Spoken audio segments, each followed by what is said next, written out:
बहुत समय पहले की बात है। एक छोटे से कस्बे में रामू नाम का एक गरीब मजदूर रहता था। उसके पास ना अपनी जमीन थी न घर। दिन भर दूसरों के लिए मेहनत करता, ईंट पत्थर उठाता, सड़कें बनाता और जो कुछ कमाता उससे अपने परिवार का पेट पालता।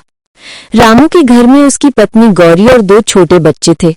हर सुबह वो सूरज निकलने से पहले उठ जाता, नल से पानी भरता, बच्चों को थोड़ा सा दूध देता और फिर काम पर निकल जाता।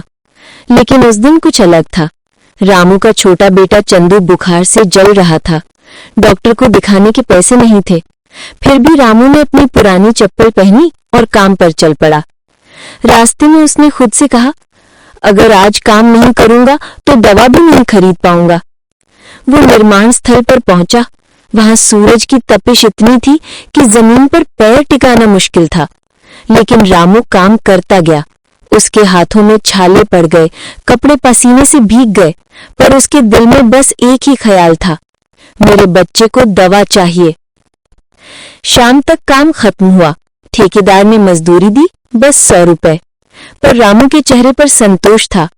वो तेज कदमों से दवा की दुकान पहुंचा, दवा ली और घर लौटा। जब उसने अपने बेटे के माथे पर ठंडी पट्टी रखी तो गौरी की आंखों में आंसू आ गए।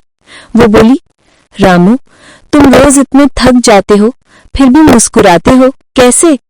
वो मुस्कुराकर बोला, थकान शरीर की होती है, हिम्मत दिल की। जब तक दिल में उम्मीद है, गरीबी हमें नहीं तोड़ सकती। रात हुई। झोपड़ी के बाहर चांद चमक रहा था। बच्चे की तबीयत थोड़ी सुधर गई थी। रामू ने आसमान की ओर देखा और बोला, प्रभु, तूने मुझे दौलत नहीं दी पर मेहनत का हौसला दिया, यही सबसे बड़ी पूंजी है। दिन बीतते गए। रामू मेहनत करता गया। कुछ महीनों में उसने थोड़ा थोड़ा पैसा बचाना शुरू किया। एक दिन उसने कस्बे में एक पुराना ठेला खरीदा और सब्जियां बेचने लगा। अब वो किसी का मजदूर नहीं रहा, खुद का मालिक बन गया था। हर सुबह वो गर्व से कहता, अब मैं अपने हाथों से अपनी किस्मत बना रहा हूं। धीरे धीरे उसका ठेला चल निकला।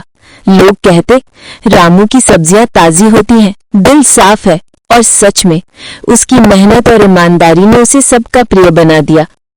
कुछ साल बाद वही गरीब मजदूर अपने परिवार के साथ छोटे से पक्के घर में रहने लगा। रामू हमेशा अपने बच्चों को कहता, बेटा, गरीबी कोई शर्म की बात नहीं, मेहनत छोड़ देना शर्म की बात है। कहानी की सीख, मेहनत और हिम्मत से बड़ी कोई दौलत नहीं होती। जो इंसान हालात से लड़ता है वो अपनी किस्मत खुद लिखता है।